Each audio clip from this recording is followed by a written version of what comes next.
People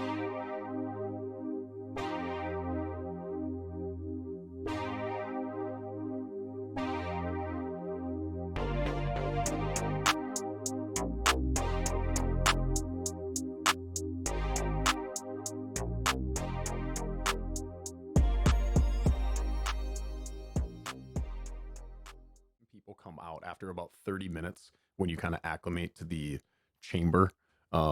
That post 30 minutes, and by the time you actually upon exit, you're hearing just some of the craziest shit where you're hearing the inhalation of oxygen like into your lungs. You can hear just that thud of your heartbeat, even like the blood pumping from like your aorta all the way up into your brain, and you're like, huh, that is something where you don't get that level of silence in any way, shape, or form, like throughout your daily life. The amount of decibels that we actually like operate within is absolutely I absurd. feel like a lot of people would not be able to deal with that level of, Silence. yeah. Yeah, actually, though, that's like a thing. That's a thing, is like the uncomfortability within absolute silence. So there was like 12 places. That was the note that I was just kind of like looking up here right now, where like about 12 areas on Earth where it is completely silent. One of which is actually, besides this chamber here in Minneapolis, Minnesota Boundary Waters, Hawaii Halakala National Park, That was a some good places up in pronunciation. Washington and Alaska. I So, feel like like, those would you aren't do that? completely silent. They're just silent as silent can be, right? Because like you're never gonna have complete silence in the world. Apparently this chamber is, and you Well, can go for like sessions, maybe like $75. I think Michaela and I, when we were looking it up earlier, a pop. I'm like, that is definitely something I would be interested in wanting to check out.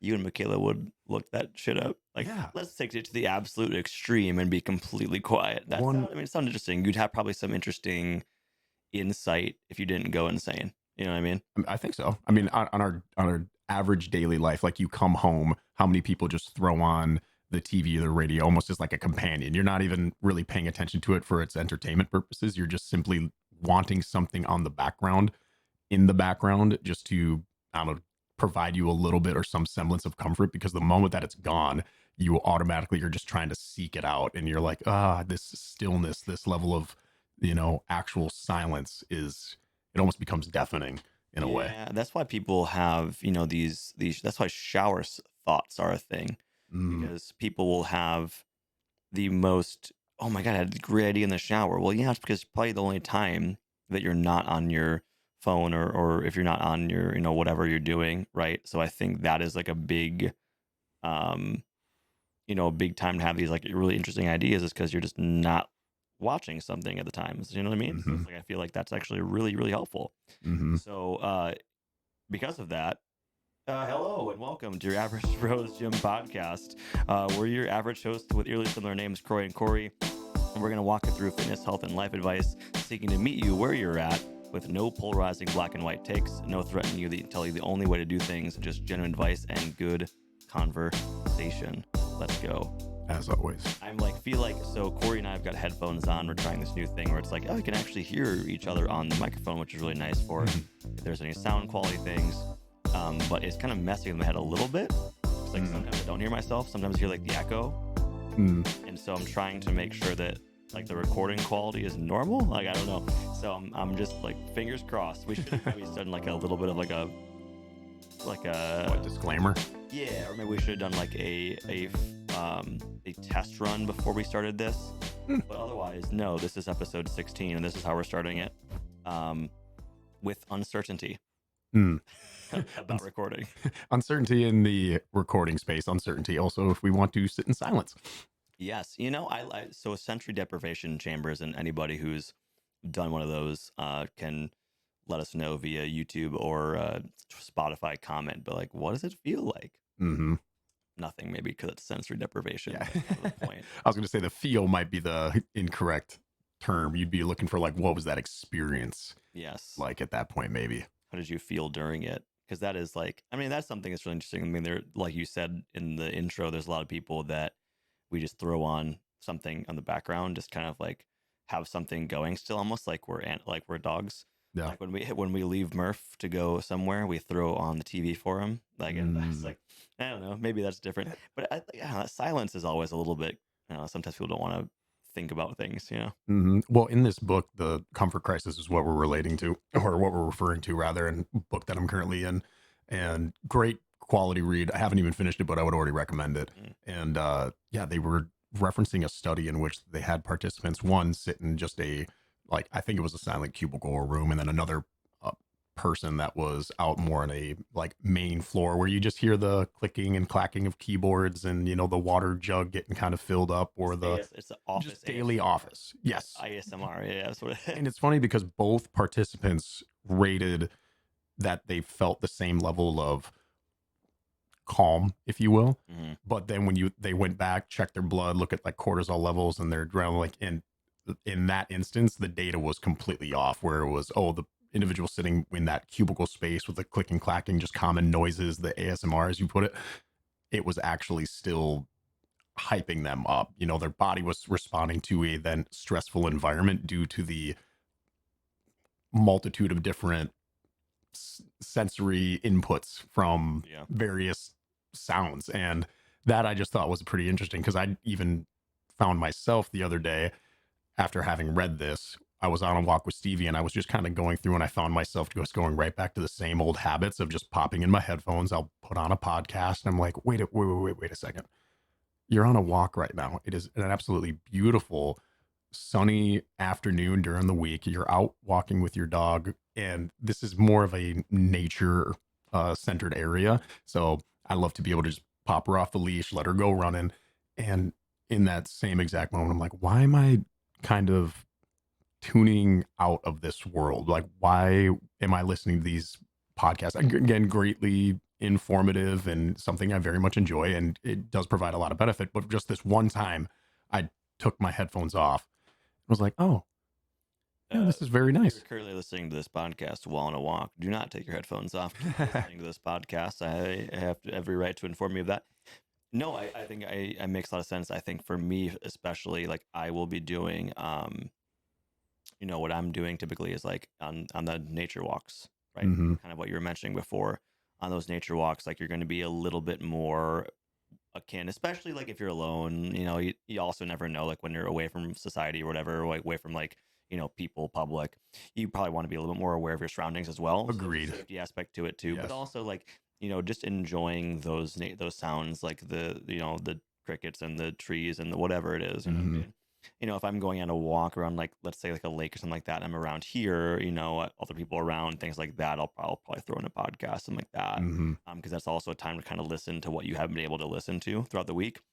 You and I both work very people centered and in person jobs, and so like we are around people all the time, so we don't, we can't, don't have just like a task that's in front of us on a computer where we can throw on like a podcast or like a TV program or whatever and kind of watch that as we're also working. Hmm.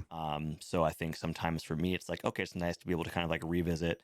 One of my favorite podcasts is called Lore, Mm. and it's a guy, Aaron Mahnke, and it's just telling stories. He's telling these like stories of like interesting kind of folklore, but also maybe like interesting like almost kind of like crime, or like people that have done these kind of crazy things or crazy shenanigans, like crazy coincidences in history. Hmm. This person did this, and then it turned out they're Benjamin Franklin, stuff like that.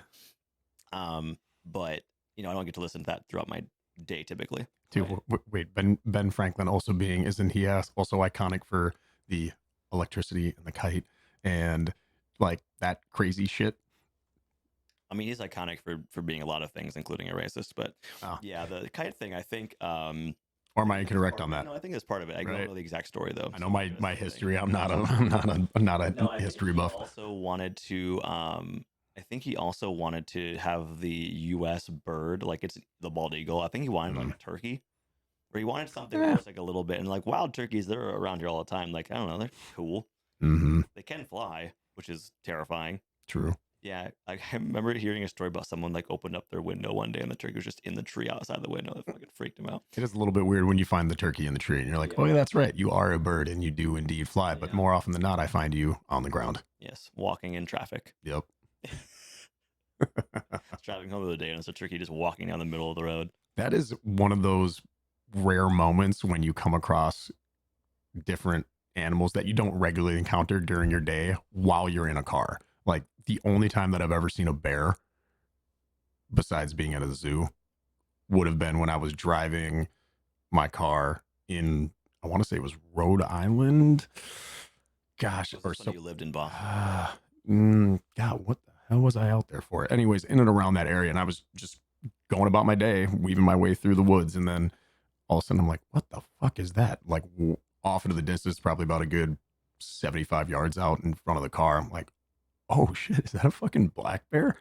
And you're just slowing down and you're like, you're mesmerized by the thing because how often do you come across like a black bear just right in the middle of the road? But that was just a very unique experience. I feel like it only kind of comes in with like, Was it doing anything? no, Was it's it just fucking, chilling? yeah, just going from one side to the other, doing its bear life. Doing his bare life. Bare necessities, the simple bare necessities. Forget about your worries and your strife. Did you ever see Cocaine Bear? No, I didn't. I No. tuned in for a little bit. Wait, you didn't? No, I did. It popped across Oh, one of there you the go. streaming services. Like, all right, this will be, and it was one of those movies where I know I didn't actually want to watch inherently the entire thing, so I just started fast forwarding until it looked like an exciting part. You know, where the bear was just like fucking people up, and you could get a little bit of amusement to it. I did the same thing with Roadhouse. Do you Roadhouse? You watched that the one with Jake Gyllenhaal? I did the same thing last night. Isn't kind of did you? Okay, so with the bear though, do you want to know the real story of that cocaine bear? Oh yeah, because it was based on an actual story, wasn't it? Yeah. Yeah. And the real story, Yes. it just like overdosed and died. Oh, was that what? And well, it's sad. R.I.P. the bear. But yeah, no, just died. Oh, that's funny. Yeah, apparently, according to my sources. So could be wrong. The cocaine bear didn't actually fuck anybody up. It just I don't got think lit so. for about Regular 2 bears minutes. still do that. That's nuts. Yeah, bears are terrifying, man. Mm-hmm. Or did you ever watch the Stephen Colbert or the Colbert Report?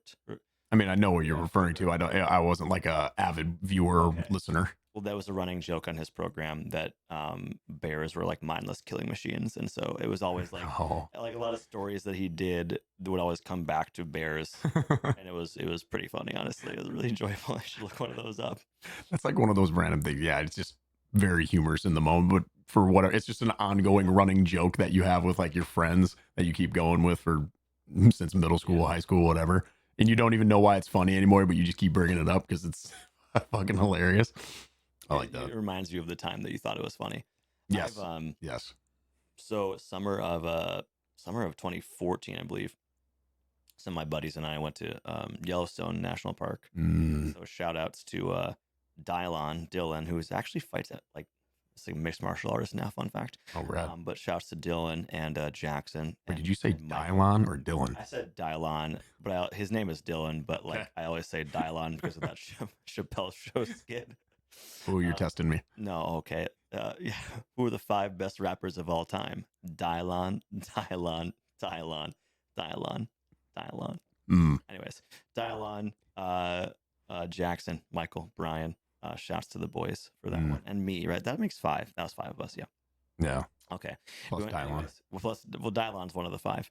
So we went to whatchamacallit? Yellowstone. Yellowstone. Yep. And we were driving one day, and Yellowstone is like, have you ever been? No. Okay. Would love to. That's on the to-do list. It's gorgeous, but it's like, so most of the attractions are on the western side of the park, like a very specific like west side of the park, and like there's like not a lot of it's a national park, so there's not gonna be a ton of roads. It's really like it's like one lane.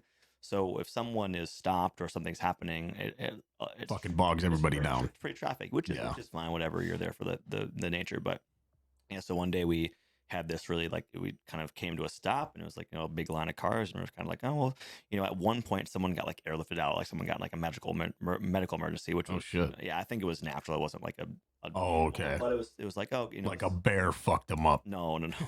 But speaking of bears though, but we did see, so we stopped along the side of the road, and we were kind of like, hey, what's going on? And some guy's like, oh, there's a mama bear and her cub in that field. And I will say this, it was like they were hundreds of yards away. Like I don't think we were in any danger. Hundreds and hundreds of yards away in this field. And I had to zoom all the way and take this photo. But even then, these things were, it was a grizzly. Oh. Massive creature, and you could see its like cub kind of walking next to it. Adorable. But I mean, even from hundreds of yards away, I was still like, I knew that I would not want to be anywhere near Mm-mm.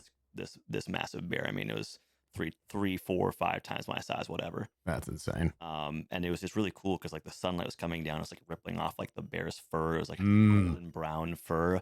But it was like, yeah, I'm good here. Mm-hmm. So I'm not gonna get any closer than that. And we did actually, to your point, one morning when we were changing campsites, because in Yellowstone or probably most national parks, like you got to go real early. Yeah. Because a lot of those campsites are just first come first serve. Okay. So you just got to get up early and go. Yep. And we were driving along the side of the road, and there was like a black bear on the side of the road, and it was like it was. I mean, at one point, I mean, it was on the side of the road, and we had to drive around it, and so it was probably 3-4 feet from the car. Whoa. And they're black bears are a lot smaller, but they can climb the hell out of a tree. Mm-hmm. So pretty terrifying, but it was pretty cool to see. Though had no interest in us, but It's funny that you bring up when you get to those moments and you're like, oh, I really want to capture this. And for everyone who has a smartphone, which is the vast majority of us, they actually got some pretty good quality cameras on them, obviously. now they do. Now they do. Back in the day, Maybe not so much on like the flip phone, be a little bit rough, but like in those moments you want to be able to like capture the photo. And it's always just such a stark contrast between like a professional photographer with those thousands of dollars setups that they have and being able to capture just a almost hyper realistic image of those creatures. Like you get a zoom in National Geographic type photo of a grizzly versus your zoomed in all the way photo on an iPhone. Oh man, that wasn't an iPhone. That was Galaxy. that was that was a digital camera. Oh, okay, yeah. Phone, dude. Yeah. This is back in college, man. Okay, Come on, okay. this is But 12 when years you bring that up, it's like in those moments you almost wish that you had a much better setup yourself. Like, oh, if I actually had a good camera right now. Because speaking of going to Yellowstone, one of the spots that I really want to check out, Michaela and I are next weekend going to Arizona, and this would be my first time in Arizona.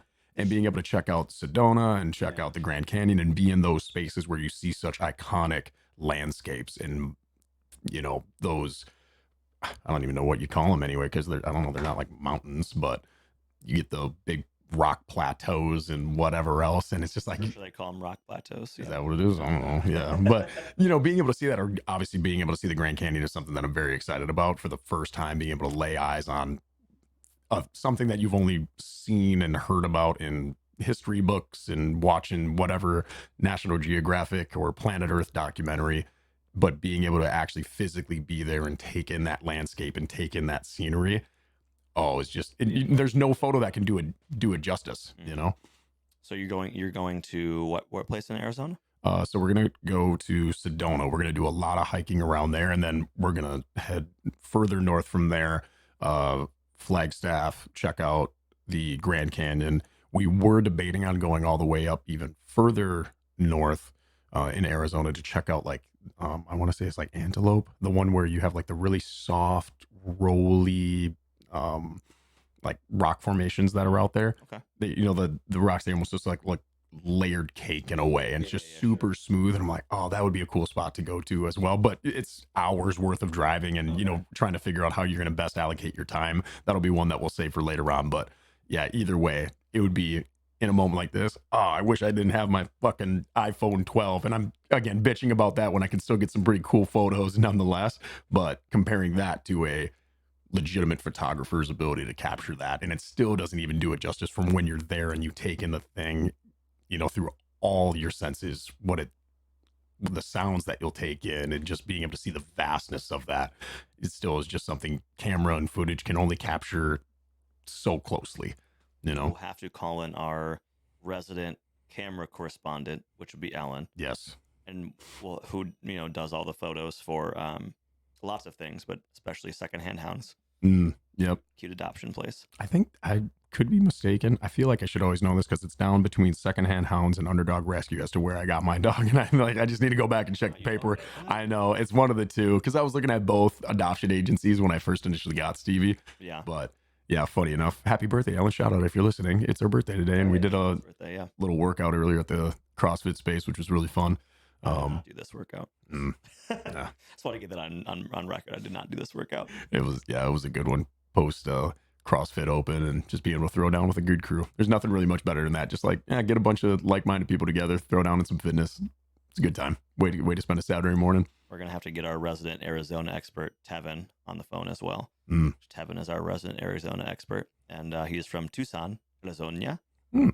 And you're going to Sedona, Arizona. Sedona, Arizona. Mm. Yes, that's how we pronounce that here in this podcast. Devin, if you have any recommendations as to where to go, Michaela's already been there a good handful of times, so we got a pretty good itinerary. Some sort of like family there because she's been there a couple times. Yep, grandpa, grandma. Okay. But what's funny is that she's been to Arizona like 5 or 6 times, but she's never gone hiking because she'll go there, but then her, if she's with her mom or grandma, they're maybe not as inclined to want to actually go out and do the hiking stuff, which obviously, yeah, nice. That was punny. I wasn't even trying. So yeah, for her to be out there 5 or 6 times and never herself experienced all of these beautiful hiking locations, it'll be fun for both of us to be able to go check that out. Mm-hmm. Okay, good. Man, that's cool. I like that. I was gonna talk about something else after that, and I can't remember anymore now. Oh, any of your other bucket list travel destinations? Me bucket list. Oh gosh, this is a fun little travel episode. I wish I could travel more. I mean, my bucket list is just like anywhere in France. Like I wish I could see everything. I've been there. I've been very fortunate to go there thrice now. Oh wow. I've been there 3 times.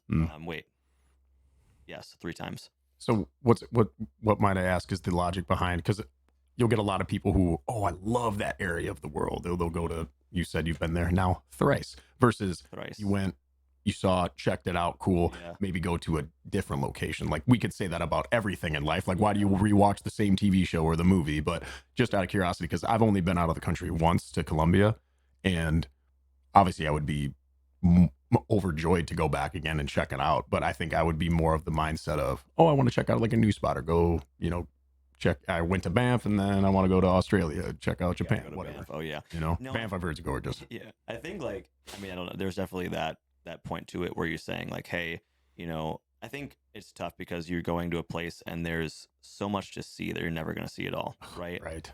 I think like one thing that I learned early on, and again, a lot of people travel more than I do, but I've also traveled a lot more than some. Probably most. Than a lot of people, yeah. Yeah. Some you talk to people like they'll travel for their job or like they work internationally or whatever it is, so they're always moving. But I've been fortunate to be in Europe a couple times, and I don't know, I think I learned early on that if you try to do too many things at once, you're just gonna be spending more time on trains and traveling than you are actually in that place. And the way that I like to explore a city is like really just actually get on the ground and just move around and walk. And yeah, you might not see as much, but you're going to spend a little more time in the actual culture of that space. Yeah. Then you are going to be like, oh yeah, I'm going to take a Uber here and then Uber here and then drive there. And I'm like, oh, I only saw this thing one time. And it's like, I'm going to spend 20 minutes at this locale and then move. So I think like for me, I like to just kind of settle down a little bit. The last time I was in France, I was, my dad's family is from Western France originally. They immigrated to Canada in like the 1600s, and I went to the church that they were a part of in a place called La Rochelle in Western France, and so that was the impetus behind my last trip there. And I got to see a Six Nations rugby match. So France and Italy played in Paris, and my buddy Marcus and I went and saw that because he was going to be doing 3 months in Barcelona there. He had worked 2 jobs for a very long time to save up a ton of money, and he ended up just being in Barcelona for 3 months, kind of taking Spanish classes and doing his thing there. Barcelona. Exactly, Catalan. But so he was there for 3 months, and so he was going around the same time I was, and I'd already bought a ticket to go to this match in Paris, and I was like, dude, you want to? Like we got together to watch like a rugby match at a bar in Minneapolis here, and I was like, dude, like you're going to Barcelona, cool. We're like, when are you going? He's like, oh, this time. I was like, that's the same time I'm gonna go. He's like, do you want to go watch it like France? Oh no shit. So we stayed in Paris together for a couple of days, and then I went to my place that I was going to. He went to Barcelona, so it's kind of cool. But yeah, La Rochelle is a small town in France. It's like probably 40-some thousand people, right on the western coast. And their rugby team is really good. They have like a French rugby league, and they've won like 2 of the last 3 years, I think, maybe. That's a violent fucking sport. Oh yeah.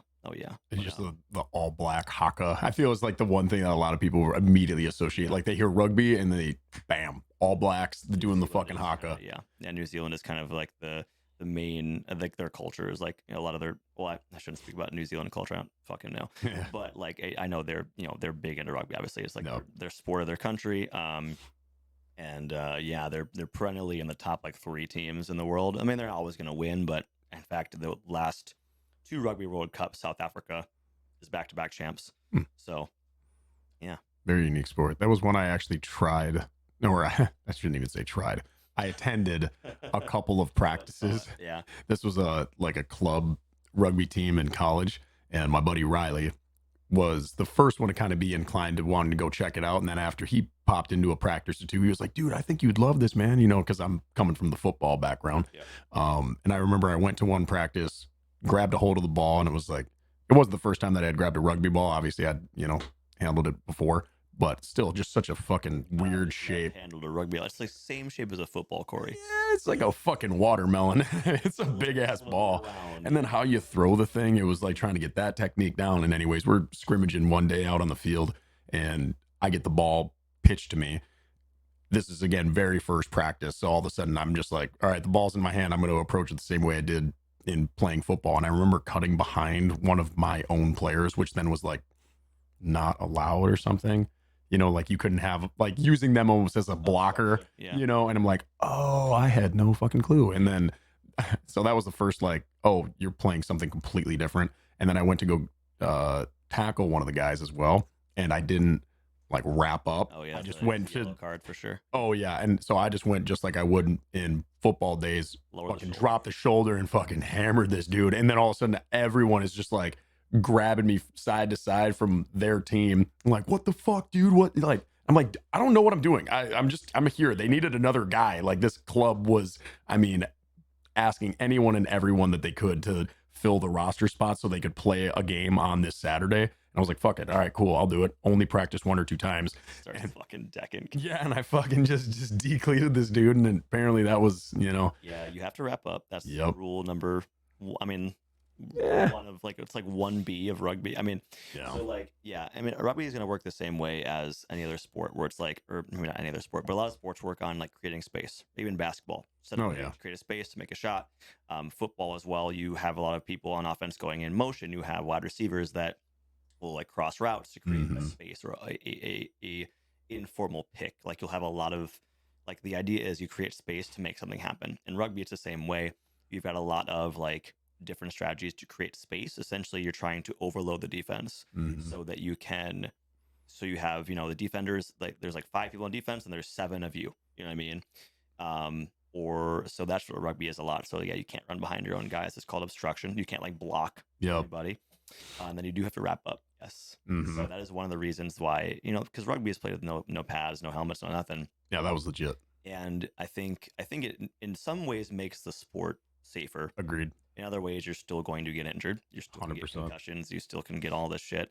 But there's no, usually when you're tackling someone, you're not coming from like across the field. There's no like wide receiver getting a pass and then like a linebacker decking them. No. Typically you're going to see your tackler. And if you don't, like they're at least not going to be so far away. They can still lay it smack. Oh yeah. But the way it works is like it's really within like 10 meters. If it's apart from that, it's usually a kick. But yeah, no, it's a fun sport, man. You probably just need a little bit. I think you just need a practice or 2 before you hopped into a game. Yeah, I know. Even when I had initially gotten asked by one of the captains, I was like, you sure, dude? And like, I don't know what the hell I'm doing. He's like, yeah, we just need numbers. I'm like, cool. All right. Well, you can kind of give me the strategy while we're like midfield trying to figure it out. So, yeah. There's a lot of former football guys that try out for rugby, obviously, because of its similarities with the contact and things like that too. But yeah, if you don't understand kind of those like you have to get ingrained with the rules. Yep. It's not just like a pick up and play. You know what I mean?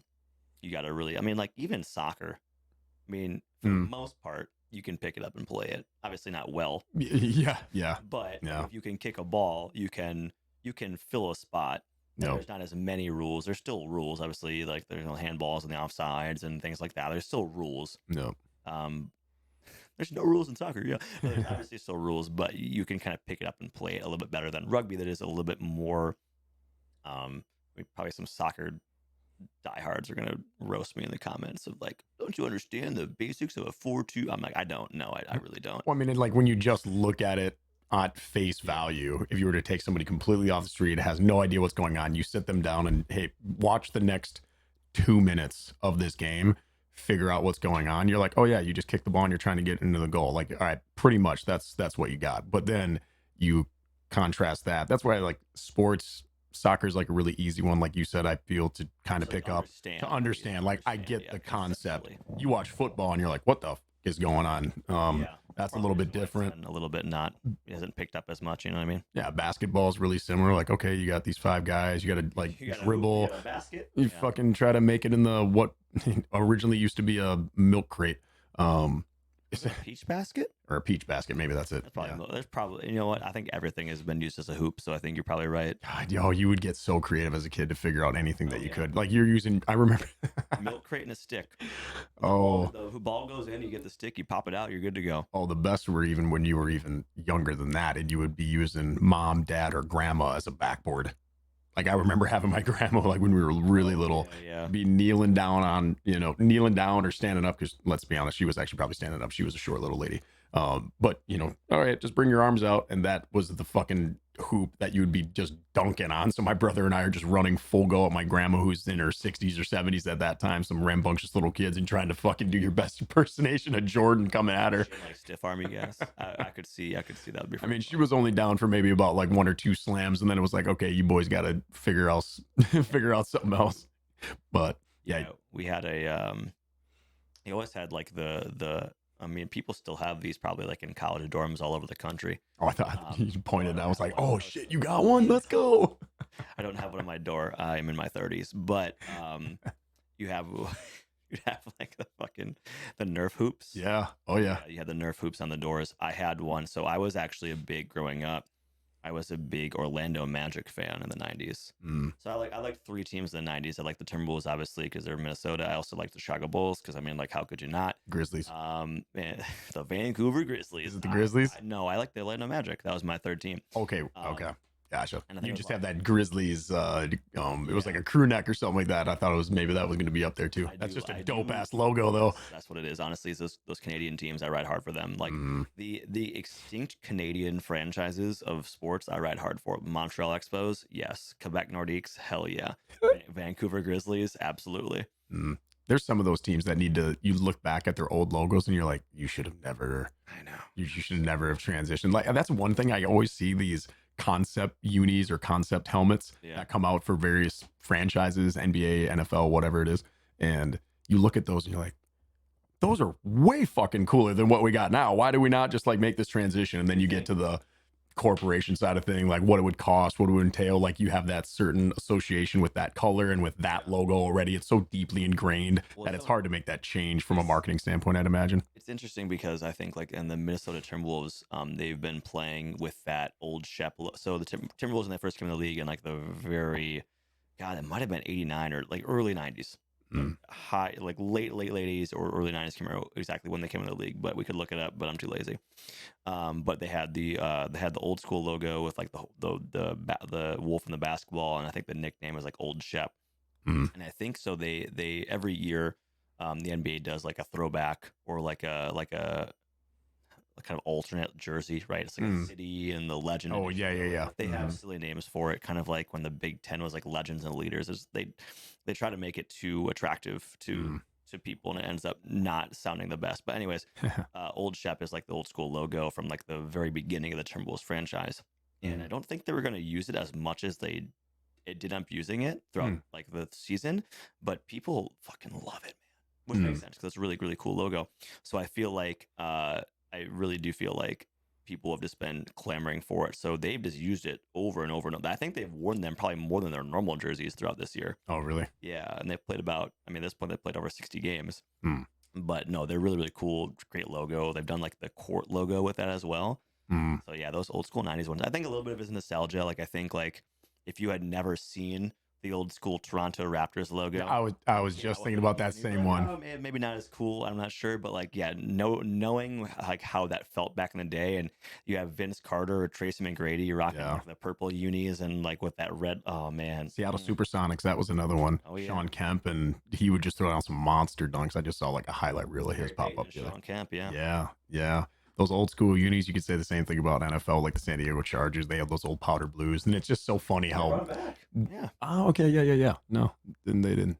Mm-hmm. that's the one they're wearing now, I think, or they might be wearing like a new, Closer to it. yeah, like a new spin on it rather. But Mm-hmm. Yeah, no, there's always something cool about when you're.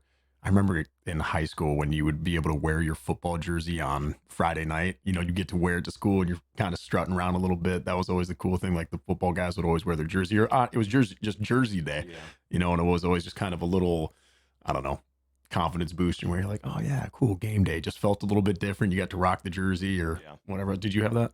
I did. I didn't play, Mm. but I got. But I got to wear the jersey though. I played, just not a lot. Mm. Not a lot. Not very much at all. Well, I mean, when you're playing in the Minneapolis City Conference, and this, I mean, it just wasn't. I don't know, not the most organized. Slash, like also, there's so many other things going on that hardly you can't get kids to focus on football as much. And I don't know, it could have been like culture of the like the high school or the coach or whatever. But yeah, I mean, it was tough. Like you had me at like a buck 35, like I was 135, 140 pounds. And because I'm not like, I don't know, I wasn't like as good. Like the running backs were bigger than I was, but because they were better than me, like they were gonna get the ball. Mm. So I was gonna play fullback, and I'm like, I can't fucking block this dude.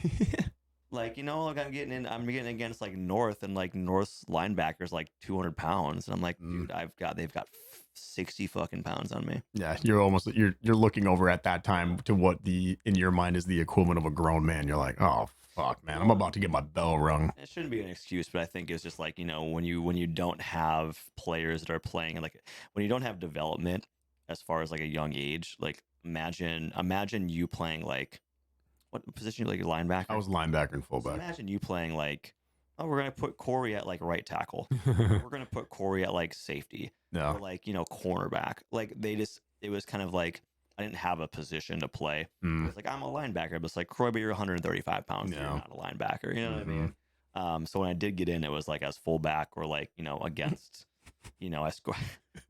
Well, they put me in against a team that like we were gonna beat already. You know what I mean? So it was one of those things. So I mean, I don't know. It was. I also Go get him, buddy. I was one of those Croy, get in there. Where's Croy? Our coach at South was had a very strong Minnesotan accent. Okay. Nice guy though. But so it was like, I don't know. I never had that position, and like I grew. Also, I was one of those kids that grew really early. So Mm. I was like the biggest kid on my like 12-year-old baseball team. Oh, okay. Yep. But then by the time high school rolls around, I'm like starting to get kind of average. Yep. And by the time I'm like upperclassman, I'm like, yeah, I'm not big. Mhm. You know what I mean? Like I think I was probably like 5'5", 5'6", Okay. like middle school, and I'm 5'7" now. Like I did Oh. not grow very much. That's funny. You know what I mean? And I think when you don't have like, I know I grew up in Minneapolis City Conference, and like again, we talk about a lot about how schools are underfunded in a lot of ways. But it's like we didn't have a designated strength and conditioning program. We didn't have like coaches that were really like engaged with like off-season training. No. So here I am, 135, and like I bench, like I hit like upper body, like I don't think I squatted until I was in college. Mm. And so it's one of those things where it's like, we didn't really have like a structured training program of like, hey, this is what you could be doing to like improve your strength or agility or stuff like that. Like, so even if you're not the biggest person in the world, you still have like a little bit more of like a Mm-hmm. little bit of an advantage, Yep. right? It was kind of just like, yeah, you just are who you are. You're just showing up, Yep. doing whatever you're doing. So yeah, I didn't play very much. Mm-hmm. That kind of funny that you say that because I just started a new job, really excited about it, and just this past week. Wait. Oh, thank you. Good job, Corey. Let's do it. Hey, let's go. So very, very excited about that. And it was a incredible first week, obviously, for anybody that's gone through a career, I don't want to say transition, but you're just new job. You're changing up your routine, meeting new people, all those things. And so one of the things that I just did this past week was attended one of the schools to go get like an ID badge because I'm going to be working a lot with their teams. and this is at St. Paul Academy. And the school coming into it for the first time was like, oh wow, this place is like really, really, really nice. And by the time we kind of wove our way down to the strength training area, that's where I was like, oh, this isn't quite was what I was expecting, because everything else was immaculate, like, great facilities and everything. And then I got to the weight room, I'm like, this looks exactly like my high school that I attended in the early 2000s. Like, it was like two squat racks. There was, I mean, minimal amounts of equipment at best. It looked like everything had been there for 20, like 20 plus years. I'm like, man. And then you can go to different universities. This school, from what I was told by one of the coaches, she's now transitioning, allocates a lot more of their funding towards the arts, which is also awesome. Love it.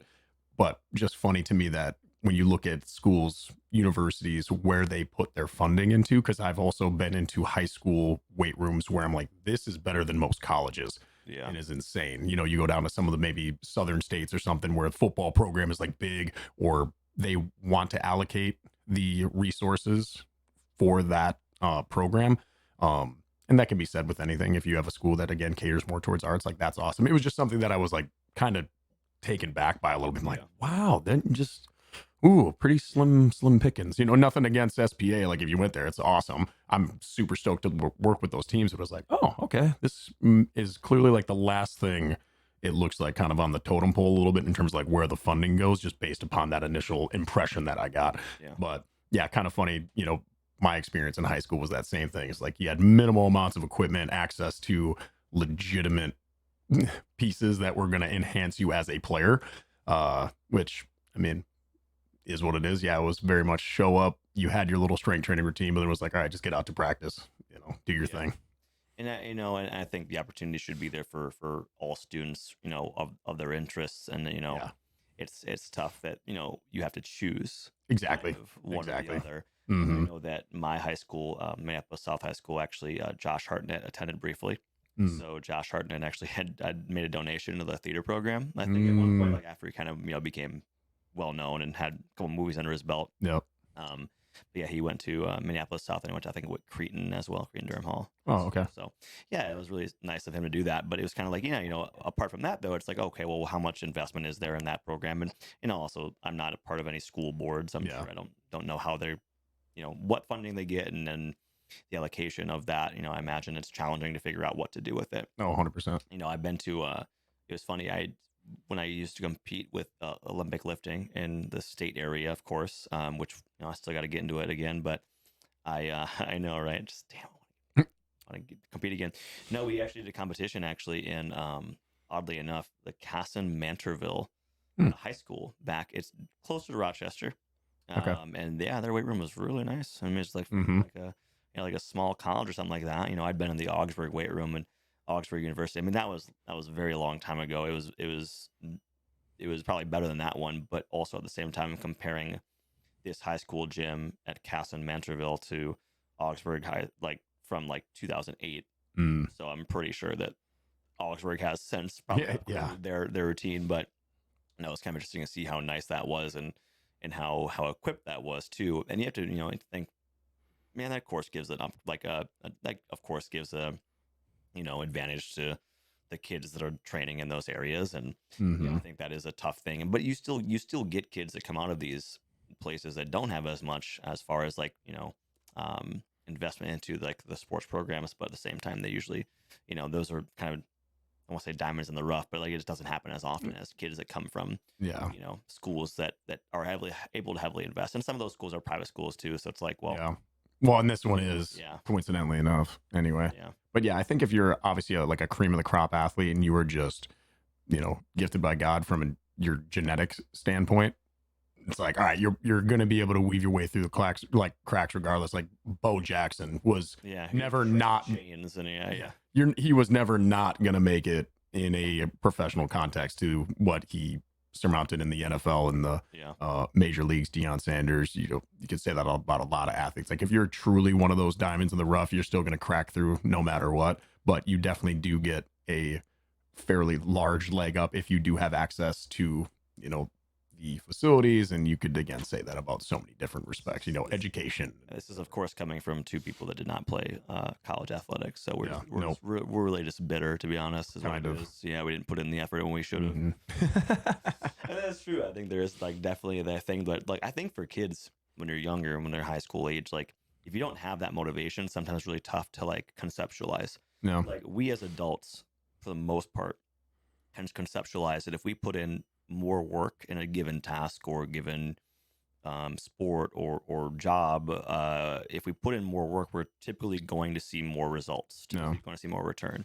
I think that's tough for like a 16-year-old, 15-year-old to really conceptualize because Hmm. their worldview for the most part is like right to their face. Oh yeah. You know, they can Hmm. only see so far down the line, only see so far in the future. So it's tough to say. But I think like that's when having a community of kids is really helpful, right? If your son and or daughter or whatever like works out with a group of kids, or Hmm. they have like a team that they really enjoy having, like they have really enjoy people on their team and they want to build that bond together, or Hmm. you have someone like you or people that at Powerhouse that are able to do like more of a like group fitness, No. like, and you have that commitment to each other.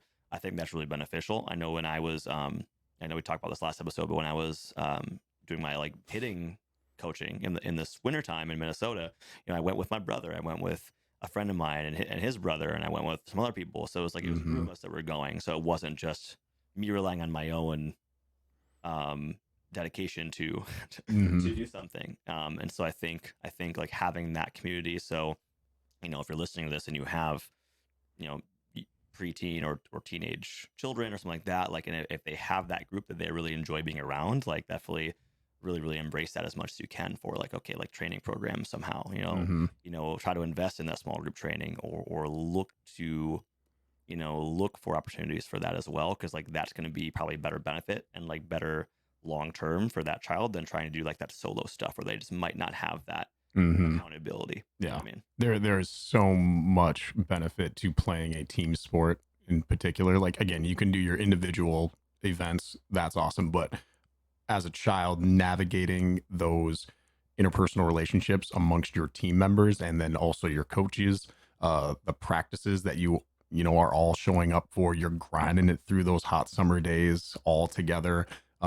When you face adversity as a team, you just get smacked in the mouth by the west side crew or the east side crew that That just came in and fucking damn lit West you up. Side you crew, I know swear. Yeah. it's like, damn, Mankato West just came down and fucking annihilated us Was again. that It's a like, squad? Was that shit. the squad that hit you guys? Yeah. Oh, we got fucking hammered. Yeah. Mankato West. Okay. Yeah, man. I mean, we got hammered by every single team. My senior year, we won one game, and it was our opening game against, I think, a team that was a division lower than what we were, and we barely fucking They were squeaked by 9. them. You guys played 11. They played 9. They were 9 man. Dude, we sucked. And then, of course, the next year, our team drops out of the division that we were playing, whatever A it was. I always forget the A rating system. And they drop down. And then, of course, the next year, they go on to state. And everyone, because again, I'm just 1 year removed from high school. So being in the air, everyone's like, oh my gosh, yeah, did you see like our high school team? We're fucking dominating now. What happened to you guys? Like, why'd y'all suck so bad? I'm like, hold the fuck up. They dropped down an entire division. They aren't even playing the same teams anymore. Competition wise, it's completely different. I'm like, easy. I can tell this still I gets was you. still a little bit fucking I can hurt. say Yeah, that was. still gets you a little I was bit. like, whatever. I would But be too. I know that like, my baseball team, I think our baseball team got a little better after I left. And I think that like I was probably a little bitter about that too. So I feel you. there is something I as this first week, one of the teams that I'm going to be working with near now, like moving forward, came in. And it was just the first initial practice, and it was such a unique look into childhood almost now, growing up when we were going to sports. Like you'd ride your bike to practice, you had your phone on you, but at that point it was still just like a flip phone and something that you could call, and then you're maybe getting dropped off by your mom or dad. And this group of gals came in. It was the soccer team, and it was just such a unique experience because I remember when we would go to practice, you'd get there and then you'd be like socializing, talking with all the other kids, like hanging out or whatever. And then this group comes in, and I walk out of the gym. I had just got done coaching a class. This team was all coming on in, and I walk out into the lobby, and then there's 6 group of girls that are sitting around, and they're all eyes and head straight down, looking just at one person's phone. And I was like, oh, okay, that's kind of weird. Over to my side, there's 2 girls, and they're clearly taking like a photo. of themselves, just a quick little selfie. They snap the photo, and then out of the one girl's mouth, she's like, "Oh my god, delete it. I look so fat." And this is coming from like a very like they're all teenagers. They're young. This girl was not fat in the slightest, but just like look, and I was like, "Oh my gosh, what are y'all doing? Like, why are you so just caught hooked up on, you know, the Instagram, TikTok, whatever? Like, we're going to practice when we were kids, hanging out, riding our bikes all the way there." And I'm like, just looking at the impact that that can have on, a youth sport. And I'm like, oh my goodness, like what's going on? Like attention spans maybe being a little bit different, or how like you approach them. It was just something when I was out in that lobby, and I just, for that quick little second, caught those two little things. I was so appreciative in that moment to have not had to navigate that world when we were kids growing up. You just got to like go to practice, hang out with your buddies. Practices were still hard, but you didn't have to navigate that area. It was just a unique little 5 minutes there, right in that lobby, that I was like, huh, that's definitely something different. Now, as a coach going to work with that team, uh, navigating that realm was pretty unique. Yeah.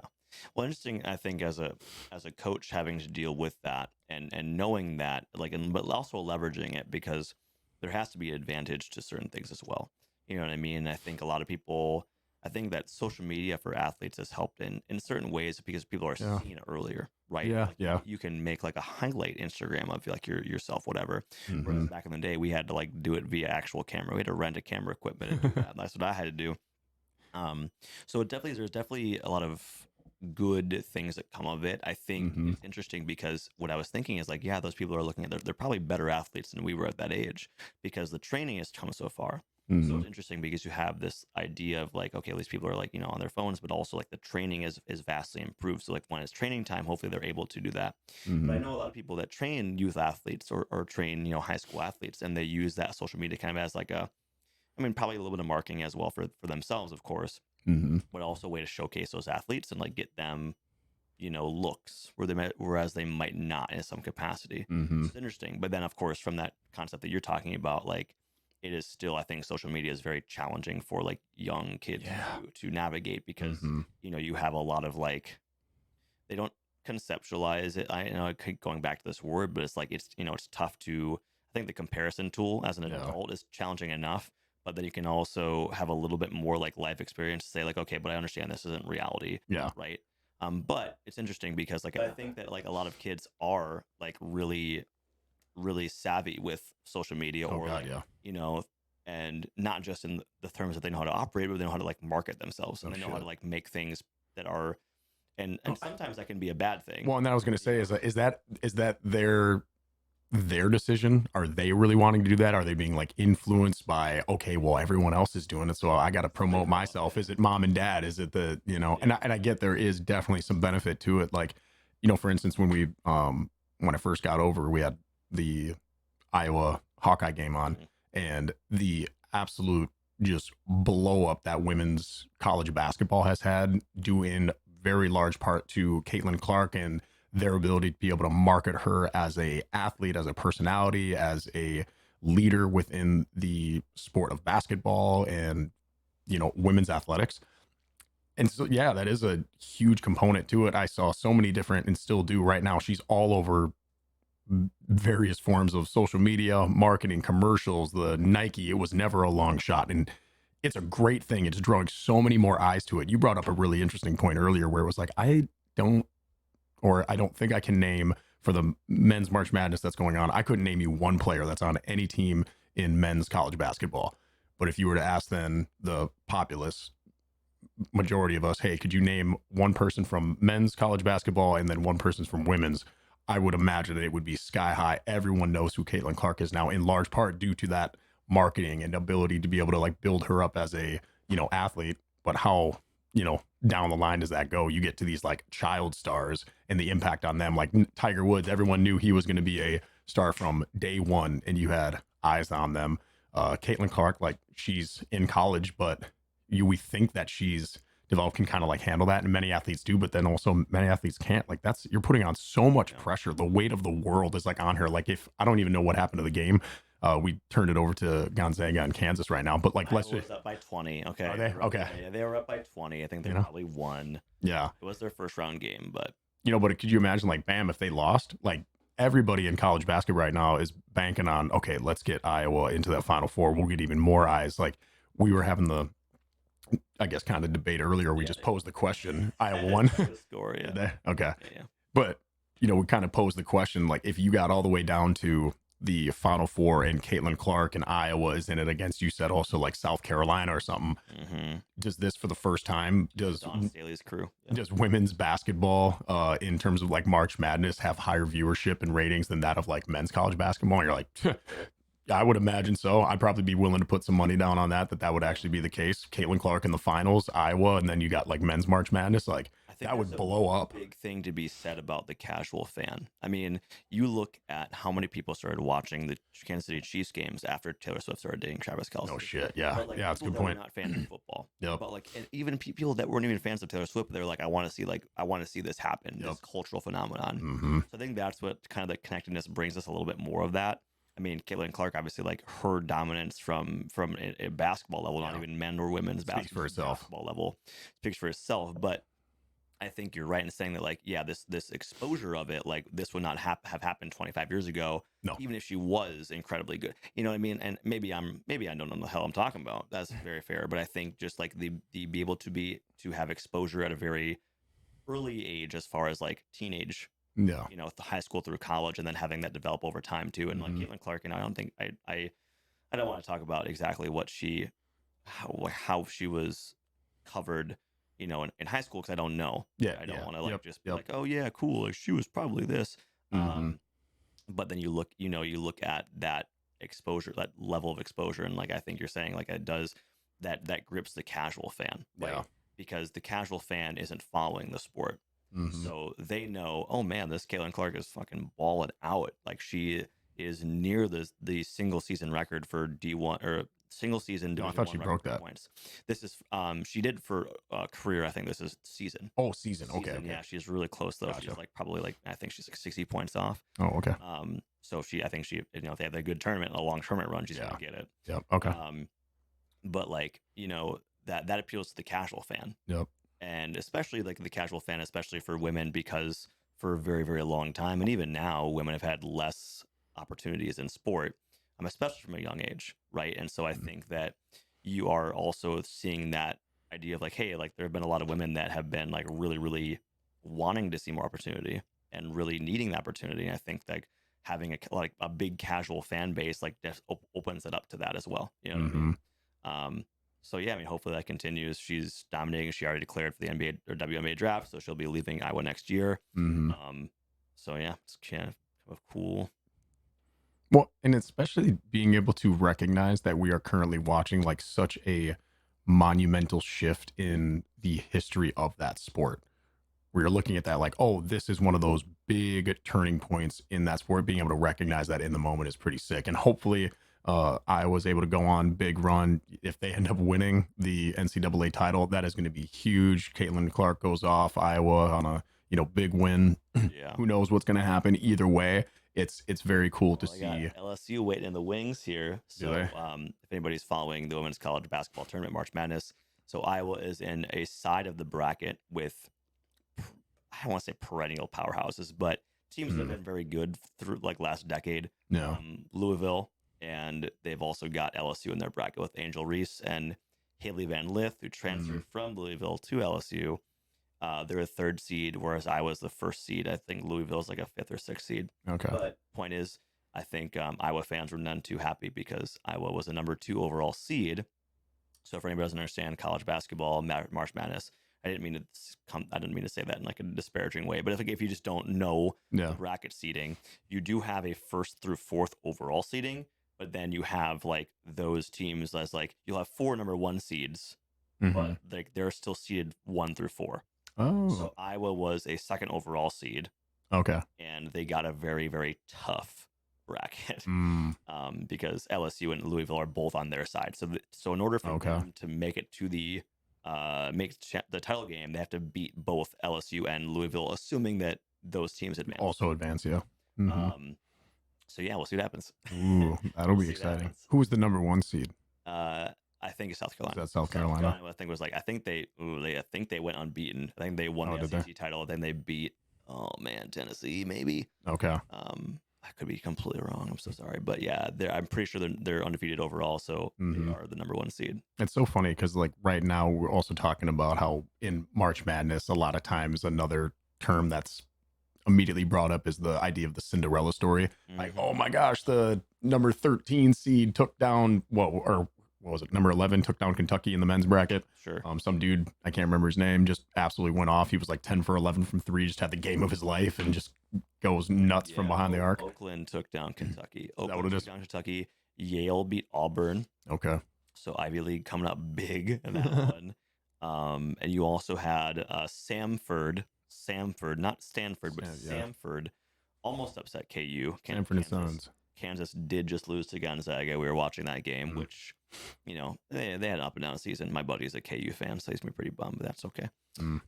But yeah, you had a lot of big upsets. But I think it's interesting because from a financial and like marketing perspective, Hmm. you think the NCAA wants Cinderella stories? No. They don't want a Final Four with like James Madison, Nope. Yale, Mm-mm. Oakland, and fucking Grand Canyon University. That God, they would. No. I don't think that's possible. I don't know I don't have the bracket in front of me. Mm-hmm. But like God, they did not want that. Like in the women's bracket right now, if Holy Cross took down Iowa, Right. the NCAA women's bracket, like everyone within that organization would just be losing their fucking Yeah, mind. Like, are you serious? serious? Fucking our golden girl Clark goes out in round one. Like, Which is tough, man, because I think that does present a whole new list of challenges for everybody involved, like referees. There's more pressure on them. There's more pressure, obviously, on Caitlin Clark herself. that's a good point. How does it feel to be the team that everybody wants to lose? You know what I mean? Like, how does it feel to be Holy Cross being like, no one wants No one wants them to win. and that's, besides people that Yeah, Holy go. Cross. Mm-hmm. But it's interesting.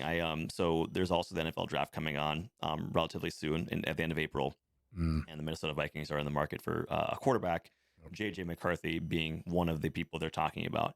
But what they're saying, so I mean, I'm going to like the evaluation of JJ, but what's interesting is that JJ McCarthy, as a younger quarterback, knew that he was struggling with his mental health, and he actually sought out like a professional help. And so he had someone that was working with him throughout these years to deal with like the pressure and the stardom and the fame and like just the idea of being this quarterback.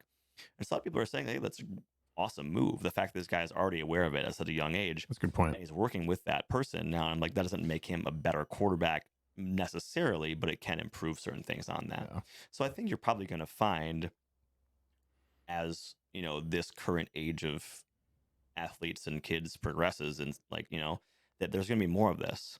Oh yeah. People that are seeking professional help with, and maybe not like that they're hurting now, but in almost proactively seeking therapy and mental health practitioners and like sports psychologists. Yeah. Sports psychology is a big field. I actually Huge. wanted to major in that, or I actually wanted to go to grad school for that for a while. But it's like you're going to see more of that to help like younger and younger kids deal with more and more pressures. Oh yeah. Well, and especially as we get this just marketing machine to come up behind them, and then that player getting drafted recognizes like, oh, not only are you just the leader on your team of 11 people, but oh no, you have like the weight of that entire state. You have the weight of like that country or that nation, where it's like, oh, everything is riding on you. We just saw like a commercial, or at least I did anyway, for like the Olympics, and you get like a whole nation that could be behind just that one athlete. Like, oh, can we win this like one event? And as a just singular human being in this world trying to grasp everything that's going on, your relationships, you still got to put on your socks on each foot. Like, you're just navigating the entire world of what it means to just be alive. Yeah. And then you also have like, oh, by the way, like there's a multi-million billion-dollar industry that is also riding on your ability to be able to make a ball in a bucket. You're like, holy shit. If you don't win this game, then you're gonna have a lot of people be really upset with you. That sucks. Yeah. Like, can you imagine that? Like, you get who is the oh gosh, I don't know baseball for shit, but you'll know this as soon as I start describing it. Is it Buckner? Whatever, old Red Sox guy. It gets through Buckner. Yeah. You know, like, you could just be a player, you're a great guy, great family man, whatever, and you are only solely known for just this one sports blunder, and then everyone associates you. It's like, how do you even deal with that? On the flip side of that too, you could be greatness, Caitlin Clark, Tom Brady, Michael Jordan, Serena Williams. Yeah. What if you're also that person that gets associated with just like, oh yeah, that like bonehead move, you lost just the game? You get people that are in that state or in that city that are legitimately furious at you, like you're potentially like life threatening. Yes, Yeah. yes, like to that degree, you're like, holy shit, like I just wanted to play a game. Like now this sport that I just fell in love with for the passion and the joy of it as a child now has gotten to this point where, oh yeah, I have to be worried about not only my life but the livelihood of people that I love because of just this sport, this one play that now has completely changed the trajectory of my life. That is, Think about even closer to home. I mean, Blair Walsh, Gary Anderson, going back to 1998. Apologize to all the Vikings fans listening to this. Yeah, and I think like there's the incel argument. Incel, I mean, as a complete insult to people that are online that are incel means involuntarily celibate. So, the incel argument to this. No polarizing black or white takes, but yeah. Just kidding. Well, the people that are like, oh, well, they get paid so much, like blah blah. That's never an excuse to quit being a big baby. Those type of people, fuck off. Yeah. Like you could make millions of dollars in the world does not mean you're deserving of death threats. Yeah, when you're talking shit to the person that like got a silver medal in the Olympics, like you're such a piece of shit. Why didn't you get gold? And be like, when the fuck have you ever been the second best in anything, let alone in the fucking world at anything in your life? And to hear you sitting there on like snacking on a family-sized bag of Doritos on the couch while you're sitting there talking mad shit about this elite level athlete who's been training for 4 years to get to that fucking stage. Let it be known. There's nothing wrong with eating a family-sized pack of Doritos on the couch. No, go for it. Cool Ranch all day. Oh yeah, that's a good one. I like myself some spicy nacho. But if you're then that's a good one too. That with being a complete asshole to people who you don't know for no reason, then online, then yes, that should be your license to post should be revoked or whatever. Yeah, no, man. It's like, I mean, less moral of the story, lesson of the day is like, don't talk shit to people online. No, that don't legitimately deserve it. Like if you're watching Andrew Tate video, feel free to talk shit to him. But anybody else, people that work really hard, like you said. I mean, again, it is like that tough aspect of like, and maybe kids that deal with this early get better at managing it. You would hope. No, like I can't imagine though. Yeah, I think it's probably that could be a thing, but you have to. It's still tough. I think either way, it was interesting. Ben Carpenter is a guy that I follow on Instagram. He wrote a book called Everything Fat Loss. He is a really, really good fitness influencer, if you want to call him that. Does social media content, but very, very good. Him and his wife, Sohee, like they're really, really good. Love them. Follow him on Instagram, but buy his book. I'm not even. I'm just plugging him. But, he did this post the other day, and he was saying, like I make social media content for a living. Essentially, I can make a living, like apart from the book, obviously, but I make this content every single day almost. Yep. And he's like, I receive an insult from like at least one insult from like a random person every single day. Oh, you know what I mean? Like it does, and the people that are just kind of like online, like, oh, they hate the how this person sounds, or like this person's accent is weird, or like and so your voice sucks. Your nose is weird. Like that, just like random shit. You can get like caught up reading the comments for this one person that you will most likely not like ever meet. They could be completely gone. Could even be like or it's a fucking bot. Who knows? Is that even a person? No, it's just this random little algorithm set to tick you off so you spend more time on the thing. Yeah, so it's interesting. You get putting stuff on that public platform, and that's that's a lot of pressure that we put on athletes and people in the public eye as well. So definitely be cognizant of that, and definitely tune in to March Madness via the women's and men's game. Oh, this game is getting tight. Hold on. Yeah, 3. So that's Syracuse. Syracuse up right now, 72-69 against Arizona. But women's college bracket here, we got number 11 Arizona, number 6 Syracuse coming down to the wire. 3-point game. Big 3 there by Arizona. Big 3 to chop that lead in half. But I think, if I'm not mistaken, Arizona also did just foul, so Syracuse gets to go to the line. Oh, yeah, okay. And these would be some big free throw buckets. These are the ones that your coach as a little kid are like, we got to have these. 0.8 seconds. And, sinks the first one. That's big. God, that was a splash. Yeah. Syracuse up by 4, 73-69, 8.8 seconds left to go. See, we're at that stage in the game right now where like those 18 and a half seconds are like the slowest feeling in your life. Like if you are a diehard The Syracuse second fan, one. oh yeah, you're like, this clock cannot go faster. But if you're Arizona, you're like, oh man. Cuse up by 5. It's a 2-possession game. Mm, Dude, those Cuse jerseys are dope. I like that Syracuse script in the front. Back to the last part of this podcast is just going to be us. solid little unis. It's just it's the last part of the podcast. It's going to be us just commentating this game. You know? That's a pretty shot. Oh man. So who is this point guard for Syracuse? Number 2. She's got a fucking smooth jumper. Fair? Something fair. Balling. Yeah, she's kind of balling out right now. Yeah, this is kind of the point where you're like, is the game depends on what Arizona does on this next possession. Arizona's in the bonus. They've got no fouls to give. Yeah, 32 points, damn. Daisha Fair, 32 points. 11 to 22 from the field, 4 of 11 from 3. 3 3-pointers in the second half. Nice. Let's go, Daisha. Oh, pretty solid stat line right there. Anyways, Yeah. well, all right, everybody. Well, thanks for coming into. You know what? Let's give ourselves a round of applause Yes. for that amazing episode. Thanks for coming in today, Corey. Hopefully, the sound sounding good. We've been recording for over an hour, so dear God, I hope that this sounds okay and that we didn't fuck anything up. There's no echoes, whatever. Yeah, it'll be good. If there is, I sincerely apologize. I'll try to do whatever I can in post, but definitely not going to record this. No, So nuh-uh. we're gonna put it out in public, you know. Oh, yeah. But love you guys supporting us. Corey, any last thoughts on whatever we've talked about today? I've kind of lost track. Oh, a little bit of everything and everything. A little bit of everything. Yeah. But, you know, again, to go back to Croy's point, the audio, yeah, if there is like a little bit of a, you know, echo, a little squeak or something like that, again, we are trying to make this podcast, the sound quality, the audio quality, the best possible that we can. We're continuously trying to improve this. So again, if there's going to be little hiccups and whatever along the way, that's just kind of all part of the process. Ooh, big 3. Nope, just totally shanked it. All right, Arizona, Yeah, done. Well, Done. Nope, missed it again. Yeah, you're right. And we out. Curtain call. Arizona, 3, 2, 1. Done. Arizona has lost. Sorry about that. Syracuse wins by a final score of 74 to 69. Arizona's the men's team is still in. So they're a 2 seed in the men's tournament. So you know, hopefully they can get the dub. But anyways, Yep. RIP Arizona women's basketball. Had a great season. Till next year. Fun to watch you guys that last little bit. So damn. But yeah, Syracuse. Okay, Daisha Fair. Okay, watch out for her. You know, Okay, now I know. Now I'm ready to rock and roll with Syracuse to my team. Okay.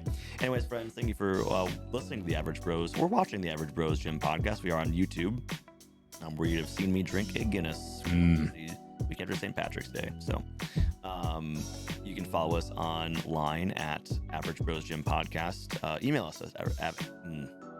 us at averagebrosgympodcast@gmail.com. But just slow one down a little bit. You can follow us on Instagram at Average Bros Gym Podcast, as well as find us on Facebook. We got a Facebook page as well. So got all the social medias out there too. But yeah, thank you all so much for listening, and hopefully you tune in next time for when we do something else.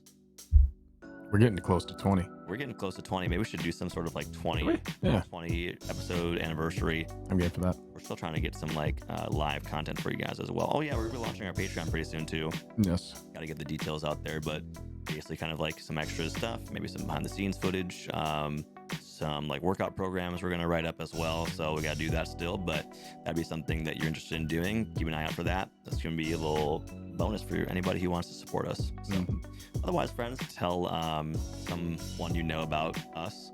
Yeah. Tell someone you know about us. Yeah, okay, that makes sense. That helps spread that word of mouth. We'd love that. So anyways, friends, have a great rest of your day. I look forward to having you listen to us again. Princeton, West Virginia. Let's go. All right, who we got, chat? Princeton or West Virginia? Princeton. Princeton? Okay, let's go Tigers. All right, guys. Have a great rest of your day. We'll talk soon. Later.